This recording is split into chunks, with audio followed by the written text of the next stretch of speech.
នៅក្នុងឆាកជីវិតជារឿយៗយើងតែងតែជួបប្រទះនូវរាត្រីដ៏ងងឹតបំផុតវាគឺជាពេលវេលាដែលបញ្ហាគ្រប់យ៉ាងបោកបក់មកក្នុងពេលតែមួយពេលវេលាដែលបាត់បង់មនុស្សជាទីស្រឡាញ់ឬពេលវេលាដែលក្តីសង្ឃឹមហាក់ដូចជារលាយបាត់អស់ពីដួងចិត្តក្នុងភាពងងឹតនោះយើងមានអារម្មណ៍ថាខ្លួនឯងតូចតាចឯកោនិងគ្មានផ្លូវចេញយើងសួរខ្លួនឯងថាតើពេលណានឹងមានពន្លឺប៉ុន្តែចូលចាំថាផ្កាយអាចបញ្ចេញពន្លឺបានក៏ដោយសារតែមានភាពងងឹតនៅជុំវិញវាផងដែរពន្លឺមិនមែនមានន័យថាជាការផ្លាស់ប្ដូរពិភពលោកទាំងមូលក្នុងមួយប្រព្រឹត្តភ្នែកនោះទេជួនកាលពន្លឺគឺជាអ្វីដែលតូចតាចបំផុតវាគឺជាពាក្យលើកទឹកចិត្តពីមនុស្សមិនស្គាល់មុខវាគឺជាការកាន់ដៃពីមិត្តភក្តិឬវាគ្រាន់តែជាកម្លាំងចិត្តតិចតួចដែលប្រាប់យើងឲ្យព្យាយាមម្ដងទៀតនៅថ្ងៃស្អែកកម្លាំងដែលរឹងមាំបំផុត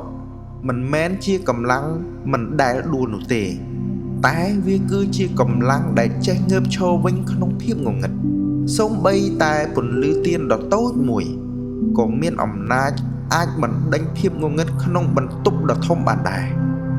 ក្តីសង្ឃឹមរបស់អ្នកក៏មានអំណាចបែបនោះដូចគ្នាដែរ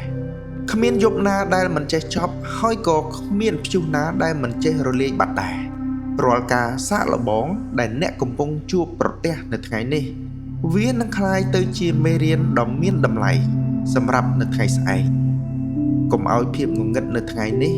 បំបិទភ្នែកអ្នកមិនឲ្យមើលឃើញពន្លឺនៅថ្ងៃស្អែកចូលថែរក្សាពន្លឺក្នុងចិត្តរបស់អ្នកឲ្យរឹងមាំព្រោះដរាបណាអ្នកមិនបោះបង់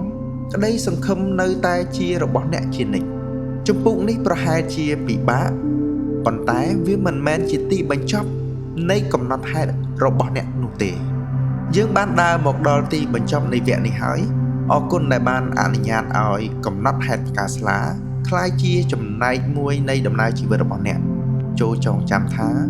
ទោះស្ថិតក្នុងស្ថានភាពណាក៏ដោយអ្នកតែងតែមានពន្លឺនៅក្នុងខ្លួនជានិច្ចជួបគ្នានៅវគ្គបន្តបន្ទាប់ទៀតជាមួយរឿងរ៉ាវដែលនឹងធ្វើឲ្យបេះដូងរបស់អ្នកកាន់តែរឹងមាំសូមជូនពរឲ្យអ្នករកឃើញពន្លឺគ្រប់ជំហាននៃជីវិតរបស់អ្នក